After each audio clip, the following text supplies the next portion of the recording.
Boa noite, igreja. Graça e paz. Você que nos assiste pelo canal do YouTube, seja muito bem-vindo. Que a graça e a paz do Senhor também inunde a sua casa. Não vim quarta-feira passada, parece que faz uma eternidade que eu não venho à igreja. Mas aqui estamos. Acho que 2 quartas-feiras atrás, eu havia ministrado sobre um tema chamado Vida Exemplar. E o tema da mensagem desta noite é: sejam diligentes. E ser diligente é um adjetivo atribuído a qualquer pessoa que realiza determinada atividade de maneira rápida, eficaz e responsável. Ele é utilizado para descrever a qualidade de uma pessoa que é ativa, aplicada, zelosa e cuidadosa. Ou seja, age ao mesmo tempo de maneira responsável, sem perder tempo. Mas eu quero te dizer nesta noite que nós, cristãos, nós, crentes, nós não temos agido de maneira diligente ou de maneira responsável. Mas por que eu estou dizendo isso e chamando a minha e a sua atenção nesta noite? Porque muitas vezes nós damos tanta atenção às outras coisas, nós esquecemos de sermos diligentes com as coisas do Senhor. E tudo isso que eu estou dizendo, essa introdução a você, é para dizer que, para nós estarmos alertas, atentos àquilo que o Senhor tem mostrado, àquilo que o Senhor tem falado, àquilo que o Senhor tem anunciado através das coisas que têm acontecido nesses últimos dias.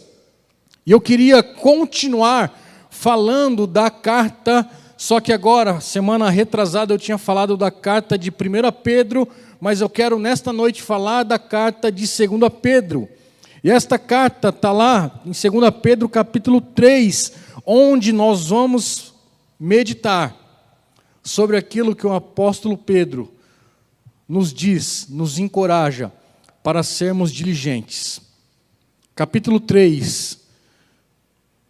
Nós vamos meditar em apenas 3 versículos, mas eu queria ler com vocês esse versículo inteiro. 2 Pedro, capítulo 3, o título da minha Bíblia está dizendo, a vinda do Senhor. E ela começa assim, amados, esta é agora a segunda carta que escrevo a vocês. Em ambas procuram com lembranças despertar a mente esclarecida de vocês, para que lembrem das palavras que anteriormente foram ditas pelos profetas, e também se lembrem do mandamento do Senhor e Salvador, que os apóstolos de vocês lhe ensinaram. Antes de tudo, saibam que nos últimos dias virão escarnecedores com as suas zombarias, andando segundo as suas próprias paixões e dizendo, onde está a promessa de sua vinda? Porque desde que os pais morreram, todas as coisas permanecem como desde o princípio da criação. Acontece que, de propósito, esquecem que os céus existem desde muito tempo e que a terra surgiu da água, através da água, pela palavra de Deus. Com base nesta palavra, também o mundo daquele tempo foi destruído, afogado em água. Pela mesma palavra, os céus e a terra que agora existem têm sido guardados para o fogo, estando reservados para o dia do juízo e a destruição dos ímpios. Mas há uma coisa, amados, que vocês não devem esquecer, que para o Senhor um dia é como 1000 anos, e 1000 anos é como um dia. O Senhor não retarda a sua promessa, ainda que alguns a julguem demorada. Pelo contrário, Ele é paciente com vocês, não querendo que ninguém pereça, mas que todos cheguem ao arrependimento. Porém, o dia do Senhor virá como um ladrão. Naquele dia os céus passarão com grande estrondo, e os elementos se desfarão pelo fogo. Também a terra e as obras que nela existem desaparecerão. 11. Uma vez que tudo será desfeito, vocês devem ser pessoas que vivem de maneira santa e piedosa. E eu queria que vocês prestassem atenção agora, a partir de agora, esperando e apressando a vinda de Deus, Por causa desse dia, os céus incendiados serão desfeitos, e os elementos se derreterão pelo calor. Nós, porém, segundo a promessa de Deus, esperamos novos céus e nova terra, nos quais habita a justiça. Por esta razão, amados, esperando estas coisas, esforcem-se para que Deus se encontre sem mácula, sem culpa e em paz.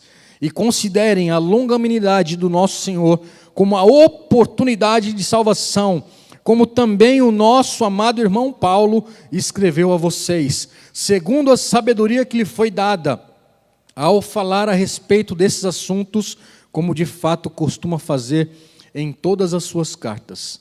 Nelas há certas coisas difíceis de entender, que aqueles que não têm instrução e são instáveis deturparão, como também deturparão as demais escrituras, para a própria destruição deles. Portanto, vocês, meus amados, visto que já sabem disso, tenham cuidado para que não sejam arrastados pelos erros desses insubordinados e caiam da posição segura em que se encontram. Pelo contrário, cresçam na graça e no conhecimento do nosso Senhor e Salvador Jesus Cristo. A Ele a glória, tanto agora como no dia eterno. Sabe, queridos, esta é uma passagem, na verdade, este é um livro que vai falar sobre a volta de Jesus. Mas um pouquinho para nós entendermos e um pouquinho de contexto, o propósito da primeira carta foi que Pedro, ele estava preparando a igreja para que eles tivessem coragem, paciência, esperança e vivessem em santidade diante daquelas adversidades daquela época que eles estavam enfrentando. O propósito dessa segunda carta é alertar a igreja acerca dos falsos profetas, acerca dos falsos ensinamentos que eles estavam infiltrados nas comunidades cristãs. Haja vista que aqui nesse capítulo 3 que nós acabamos de ler, Pedro estava ensinando, nos encorajando a não dar ouvidos aos falsos profetas, porque eles desistiram de esperar pela vinda do Senhor. Mas Pedro escreve que 1000 anos para o Senhor é como se fosse um dia. Ou seja, o Senhor ele não perdeu o controle da situação. Nós não podemos entender como o Senhor pensa. Nós temos é que crer na palavra que Ele nos ensina e nos encoraja. O conteúdo desta carta, desta segunda carta de Pedro, tem como propósito de reavivar a memória de nós crentes, de nós cristãos, da verdadeira palavra. 2 Pedro capítulo 1, verso 16, vai dizer assim: porque não lhe demos a conhecer o poder e a vinda do nosso Senhor Jesus Cristo, seguindo fábulas engenhosamente inventadas, mas nós fomos testemunhas oculares da sua majestade. Uma verdade que aqueles falsos profetas, eles estavam enganando as pessoas. Chegaram a tal ponto de zombar da ideia que Jesus estava voltando. Será que nós não estamos ouvindo isso nos dias de hoje? Quando a gente se depara com pessoas, as pessoas nos questionam, mas esse seu Deus não diz na palavra que Ele está voltando, mas por que será que tudo isso está acontecendo? Há um plano que está no controle do Senhor Jesus Cristo. Nós não sabemos quando Ele vai voltar. É por isso que a palavra nos encoraja para nós sermos diligentes, para que nós possamos ter a nossa vida exemplar, de acordo com a palavra do Senhor. Pedro, ele cumpriu a sua missão. Ele ensinou aqueles crentes que estavam dispersos na primeira carta, e agora, na segunda, ele se esforça, ou ele reforça as mesmas verdades. O propósito principal desta carta de 2 Pedro, que nós acabamos de ler, é despertar, é estimular nós que somos leitores da palavra do Senhor. 2 Pedro, capítulo 1, verso 12 a 15, nós vemos o 16, olha só o que está escrito um pouquinho antes. Por esta razão, sempre estarei pronto para fazer com que vocês se lembrem destas coisas, embora já as conheçam e tenham sido confirmados na verdade que receberam. Também considero justo, enquanto estou neste tabernáculo, despertar estas lembranças em vocês. Certo, estou prestes a deixar o meu tabernáculo, como efetivamente nosso Senhor Jesus Cristo me revelou. Mas de minha parte, mais uma vez, me esforçarei o máximo para sempre, mesmo depois da minha partida, vocês se lembrem dessas coisas. Quais coisas? Dos ensinamentos que o apóstolo Pedro estava ensinando aquelas pessoas. Eu e você temos que lembrar daquilo que nos traz a esperança, como diz lá em Lamentações, trazer à memória aquilo que nos dá esperança. Nossa esperança é o Senhor, é o Eterno, é o Criador, é o Deus que criou todas as coisas. A minha e a sua vida tem que estar centrada nele, porque quando ele vier, será que ele achará fé nesta terra, como diz as Escrituras? Nós, como igreja, nós precisamos todo o tempo sermos despertados regularmente, a fim de que o inimigo não nos encontre adormecidos e nem se aproveite da nossa letargia espiritual. Muitas vezes estamos vindo à igreja, mas parece que estamos meio que letárgicos, meio lento espiritualmente. Não lemos como antigamente, não oramos como antigamente, não buscamos como antigamente. Ficamos frios na fé. Não queremos mais saber das coisas que nos traz a memória. E Pedro está nos encorajando, está nos ensinando a sermos diligentes. A palavra desse parágrafo que nós lemos de 2 Pedro capítulo 3, lá no verso 12, ele começa esperando. Esse significado, esperar, é aguardar com grande expectativa. Será que nós estamos aguardando a segunda volta do Senhor Jesus com grande expectativa, ou apenas estamos deixando o nosso barco ir? Nós temos que refletir sobre a volta de Jesus Cristo nesses últimos dias. Nós não podemos mais brincar de sermos crentes. Nós não podemos mais estarmos letárgicos, porque o inimigo da nossa alma, ele se aproveita dessas oportunidades, dessas cascas de banana que estão ao nosso caminho para nós escorregarmos. É por isso que nós temos que ser diligentes. Ninguém, como eu disse, sabe o dia e a hora da volta de Jesus Cristo. É por isso que nós temos que estar preparados. Preparados. Muitas vezes nós cristãos começamos a negligenciar a bendita esperança, como está escrito lá em Tito. Eu queria que você abrisse lá. Tito capítulo 2, versos 11 a 15. Voltem um pouquinho. Tito capítulo 2. Diz assim: porque a graça de Deus se manifestou trazendo salvação a todos. Ela nos educa para que, renegadas a impiedade e as paixões mundanas, vivemos neste mundo de forma sensata, justa e piedosa, aguardando a bendita esperança e a manifestação da glória do nosso grande Deus e Salvador Jesus Cristo. Ele deu a si mesmo por nós, a fim de nos remir de toda iniquidade e purificar para si mesmo um povo exclusivamente seu, dedicado à prática das boas obras. Ensine estas coisas, também exorte e repreenda com toda a autoridade, e que ninguém despreze a você. Esse é o ensinamento que Paulo deu a Tito. Esse é o ensinamento que a palavra nos diz nesta noite, para nós estarmos atentos, alertas e sermos diligentes. Começamos a desenvolver gradativamente, quando nós não estamos sendo diligentes, nós começamos gradativamente a ter um coração frio, uma atitude mundana e uma vida infiel com o nosso Deus. Ou seja, nós não estamos sendo fiéis ao Senhor.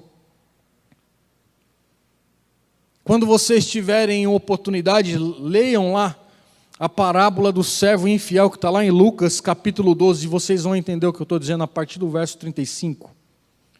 Se nós não tivermos o devido cuidado, nós poderemos nos tornar escarnecedores, como esses homens se tornaram, e fazer pouco caso da promessa das Escrituras sobre a volta de Jesus Cristo. Quando nós não somos diligentes, nós colocamos interrogações no nosso coração. Mas será que esse Jesus vai voltar mesmo? Eu estou passando por tanta adversidade. Olha o estado da igreja como está. Pessoas escarnecendo, líderes escarnecendo desse Deus.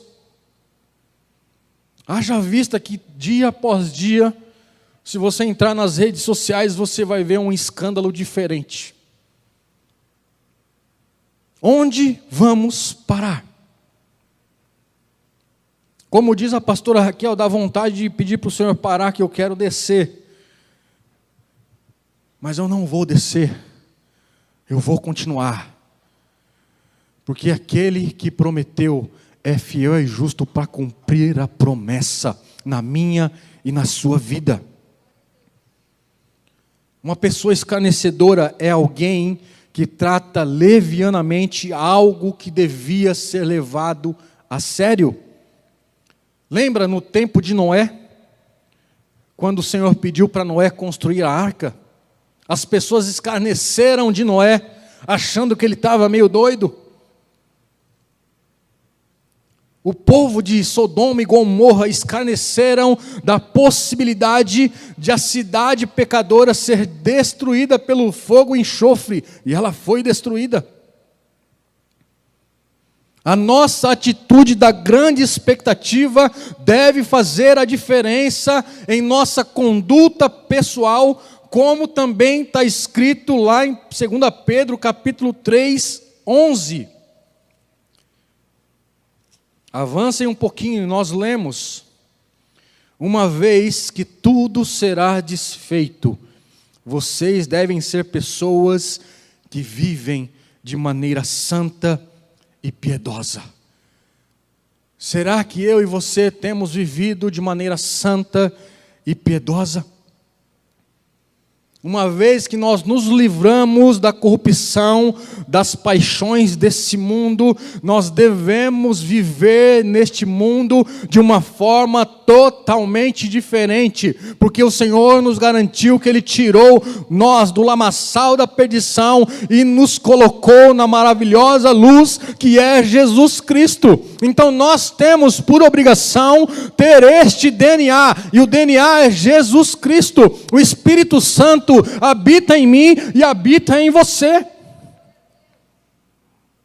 Então não temos desculpa de nós não sermos diligentes. Nós temos que andar atentos, em todo o tempo.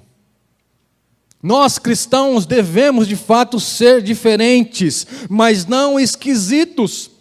Quando eu e você somos diferentes, atraímos as pessoas, e como somos esquisitos, nós a espantamos.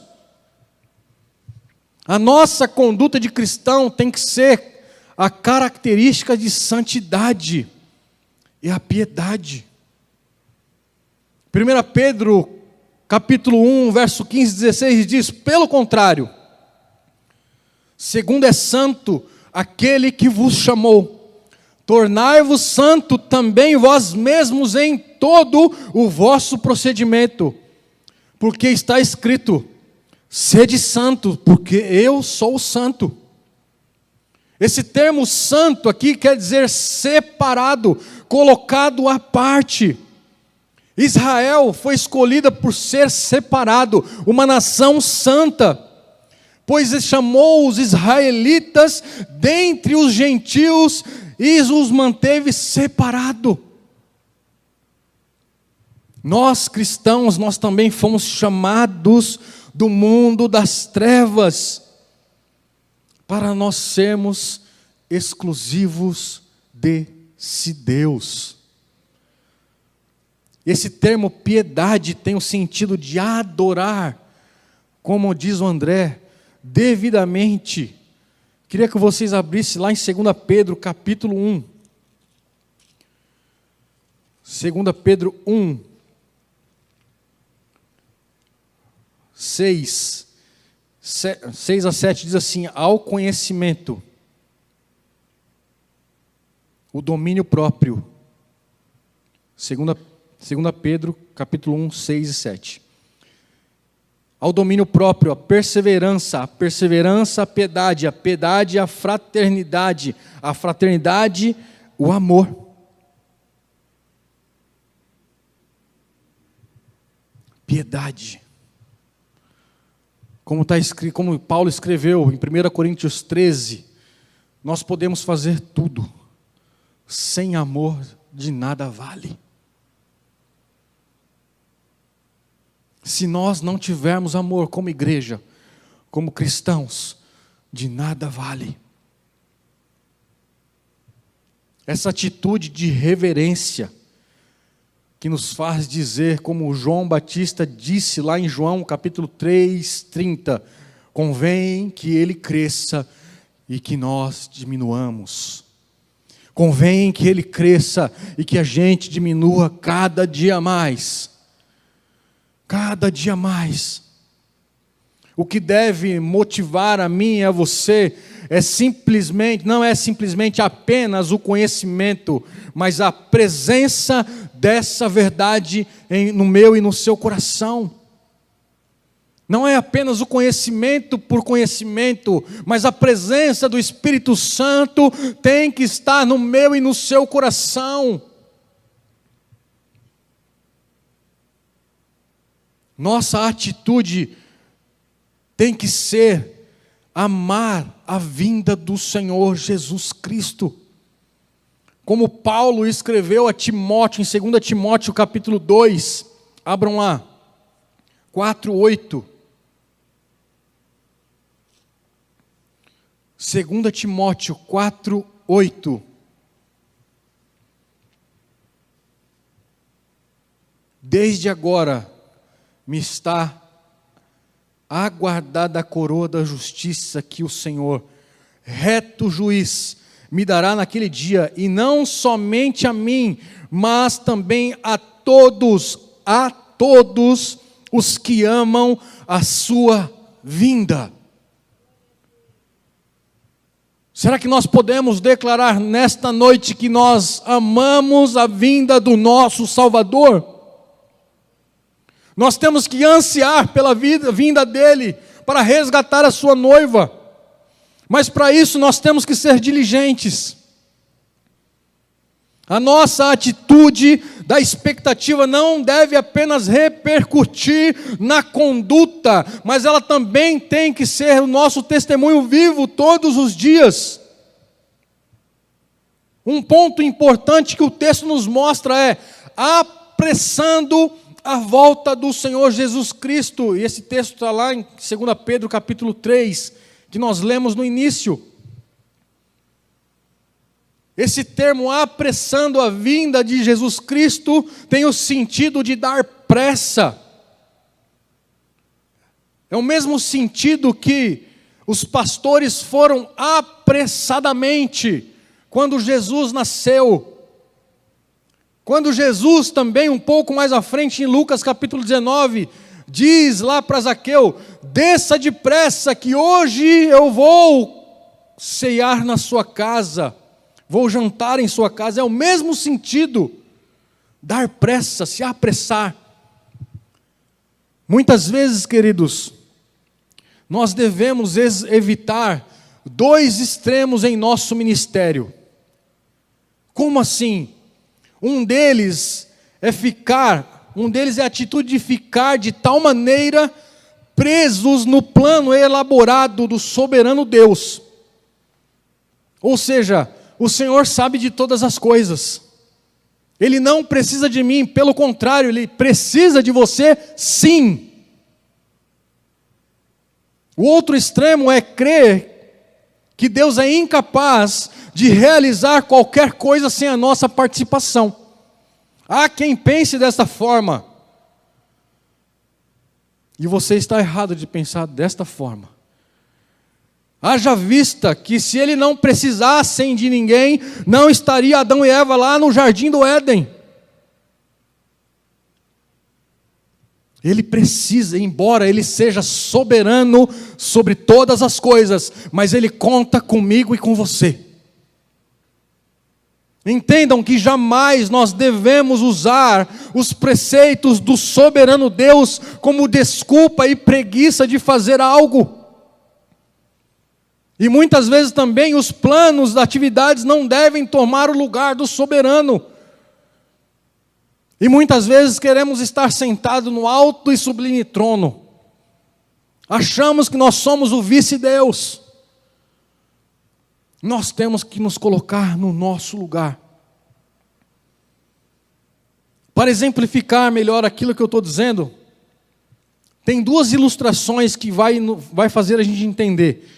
A primeira ilustração é: Deus livrou Israel do Egito. E o Senhor desejava colocar o povo numa cidade que manava leite e mel, a terra de Canaã. Mas antes daquele povo chegar na terra de Canaã, eles passaram pela terra de Cades Barneia. E ali naquela cidade, o povo se rebelou contra Deus. Foi por esse motivo que eles ficaram perambulando 40 anos naquele deserto. Essa história está escrita lá em Números capítulo 13 e capítulo 14. Deus os forçou a entrar naquela terra? De maneira alguma.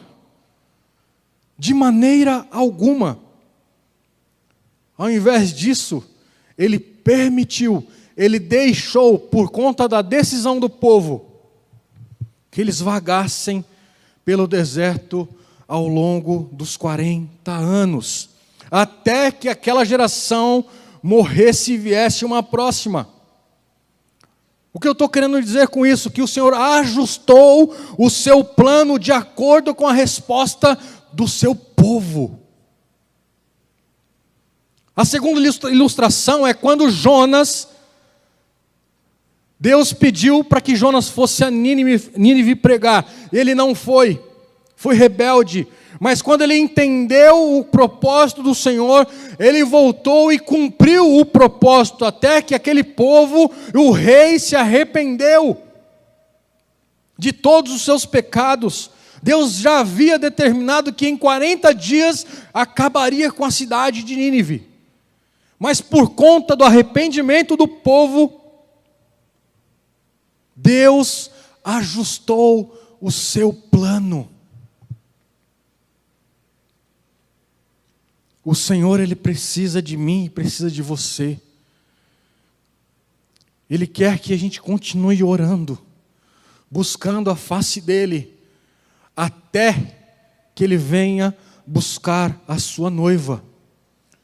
Uma coisa que nós temos que entender, que o Senhor não muda os seus princípios. Ele não muda. Quando os homens se arrependem, Deus responde de maneira adequada. De que maneira eu e você, como cristãos, nós podemos apressar a vinda do nosso Senhor Jesus Cristo? Primeiramente, sermos diligentes. Segundo, nós temos que fazer como Jesus nos ensinou a orar. como está escrito lá no Pai Nosso, a partir do verso 6, do capítulo 6. E lá no verso 10 está dizendo: venha o teu reino, seja feita a sua vontade, a mesma vontade que é feita aí no céu, seja feita na terra. É disso que nós precisamos. Seja feita a sua vontade.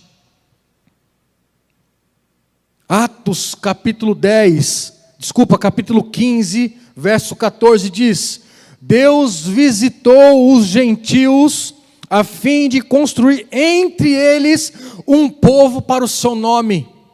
Nós somos povo de propriedade exclusiva de Deus. Quando esse trabalho for completado, mais cedo ele voltará. Como também está escrito lá em Atos, eu queria que você abrisse lá capítulo 3. E eu já estou caminhando para o final. Atos 3, 19.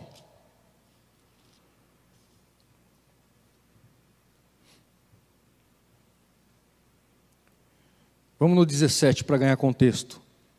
E agora, irmãos, eu sei que vocês fizeram isso por ignorância, como também a sua autoridade o fizeram, mas Deus assim o cumpriu, o que tinha anunciado anteriormente pela boca de todos os profetas, que o seu Cristo havia de padecer. Portanto, arrependam-se e se convertam, para que sejam cancelados todos os seus pecados, a fim de que a presença do Senhor venha tempos de refrigério, e que Ele envie o Cristo que já foi designado para vocês, a saber, Jesus, ao qual é necessário que o céu receba até os tempos da restauração de todas as coisas de que Deus falou por sua boca, por boca dos seus santos profetas, desde a antiguidade. Deus está falando. Deus está chacoalhando a sua igreja para ser diligente. O ministério humano coopera com o plano de Deus, a fim de que os acontecimentos prometidos ocorram. Existem mistérios que a nossa mente não é capaz de compreender plenamente e nem explicar. Nós não vamos entender muitas coisas, mas a lição para mim e para você é clara. O mesmo Deus que determina o fim, determina os meios, e nós fazemos parte desses meios. Se você ainda não entendeu e compreendeu, você faz parte. O Senhor quer que você se levante, sacode a poeira e siga em frente. Abra os seus olhos, abra os seus ouvidos, porque o Senhor está falando. E eu queria chamar o worship. E já estou caminhando para a conclusão.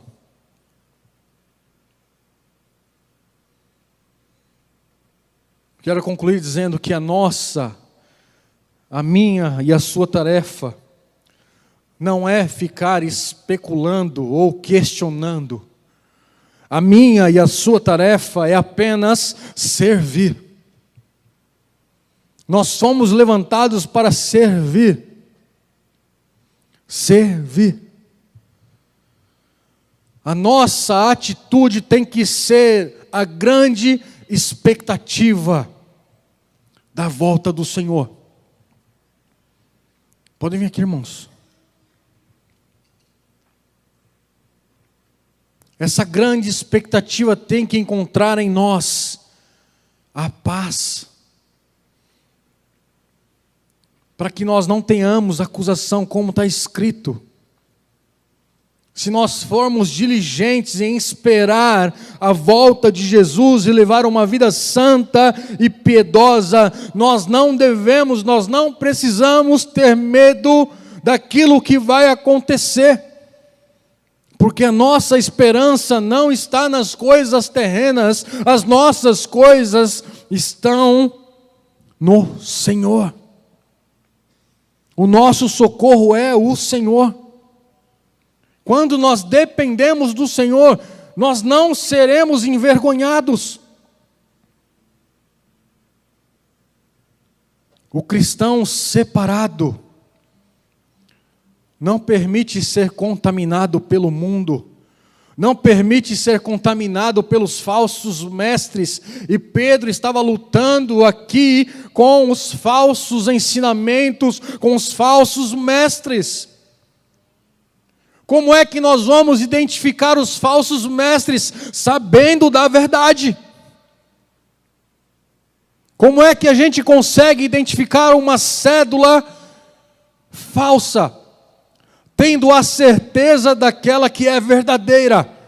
E nós só conhecemos um que é verdadeiro, o Senhor Jesus.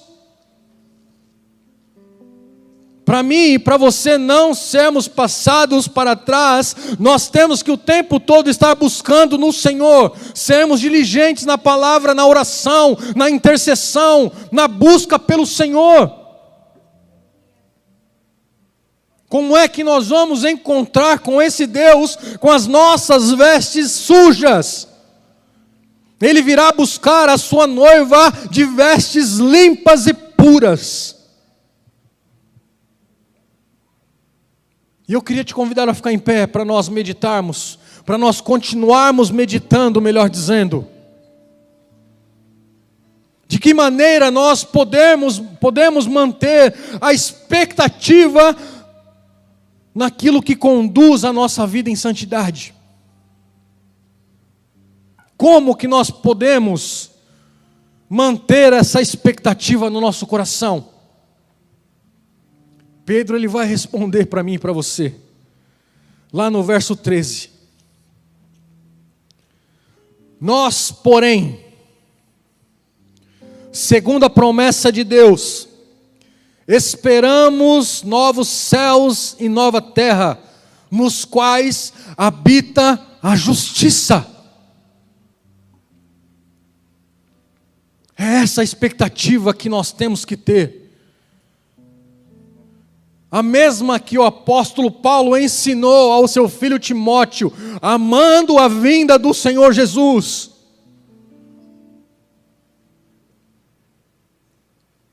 Wilson, por gentileza, apague as luzes. Diante dessa palavra ministrada nesta noite, o Senhor está nos encorajando a sermos diligentes. Eu não conheço o seu coração, mas eu sei quem conhece. O Senhor Jesus. Ele sabe o que está dentro de mim e sabe o que está dentro de você. Então aí no seu lugar você rasgue o seu coração. Diga a Ele que você está ansiando pela vinda dEle. Mas para isso nós temos que ser diligentes. Para isso nós temos que nos arrepender. Para isso nós temos que buscar a face dEle. Para isso nós temos que rasgar as nossas vestes sujas, rotas, amassadas, para que Ele possa nos dar vestes novas. Oh Senhor, venha nos encher de novo, Pai. Senhor, precisamos de Ti, Pai. Precisamos, Senhor, em nome de Jesus, que o Senhor gere em nós o temor e o tremor. Pai, em nome de Jesus, Pai, nós estamos precisando, Pai, de um de repente do Senhor, ó Pai, na nossa área espiritual. Oh Deus, em nome de Jesus, Pai, que possamos ser visitados pelo Senhor, que possamos ser reavivados pelo Senhor, através do Teu Santo Espírito. Senhor, venha tirar de nós toda a impureza, todo o pecado, tudo aquilo, Pai, que nos impede de nos achegarmos mais perto de Ti, tudo aquilo que nos impede de Te adorar, tudo aquilo que nos impede, Senhor, de reconhecê-lo como Senhor e Salvador das nossas vidas, Pai. Arranca de nós, Pai, toda e qualquer iniquidade, arranca de nós todo o nosso temor, arranca de nós, ó Pai, todo o medo, toda a insegurança, e venha nos encher de novo. Nos encha de novo. Nós precisamos de Ti, Pai. Nós precisamos a cada dia do Senhor. Sem Ti nada somos, sem Ti nada podemos fazer, Pai. Declaramos que somos totalmente dependentes de Ti, dependentes do Senhor, dependentes do Seu poder, dependentes do Seu milagre, dependentes, ó Pai, de tudo do Senhor. Se estamos aqui, é porque o Senhor nos chamou. Se estamos aqui, Pai, é porque o Senhor tem algo para fazer em nós e através de nós. Queremos ser participantes, ó Pai, desta grande obra. Usa-nos, ó Pai, para louvor da Sua glória. Continue operando, Senhor, no nosso meio, milagres, maravilhas e prodígios, Senhor. Queremos ver, ó Pai, com os nossos olhos, cegos sendo curados, coxos sendo levantados. Pai, em nome de Jesus, aumente a nossa fé. Nos tire, Senhor, da nossa zona de conforto. Chacoalha, Senhor, as nossas vidas, chacoalhe o nosso interior e arranque, Pai, em nome de Jesus, aquilo que não é Teu, aquilo que não Te agrada, para que do nosso interior venha fluir rios de águas vivas, para que do nosso interior venha fluir, ó Pai, louvores espontâneos, ó Pai. Gera em nós, ó Pai, louvores espontâneos. Gera em nós, ó Pai, em nome de Jesus, palavras, ó Pai, que Te adoram, palavras que Te exaltem, Senhor. Palavras, Senhor, em nome de Jesus, Pai, daquilo que o Senhor é em nós. Toma nas Suas mãos, ó Pai, o Seu povo. Toma nas Suas mãos, Pai, em nome de Jesus, a Sua igreja. Toma nas Suas mãos as famílias que aqui congregam. Toma nas Suas mãos, ó Pai, em nome de Jesus, Pai. Clamamos a Ti, Pai, para um novo mover, Senhor. Mas um novo mover sobrenatural, Pai, porque estamos cansados do natural. Estamos cansados do natural. Queremos o Seu sobrenatural, Senhor. Seja feita a Sua vontade. Venha o Seu reino sobre este lugar. Venha o Seu reino sobre a igreja. Venha o Seu reino sobre as nossas vidas.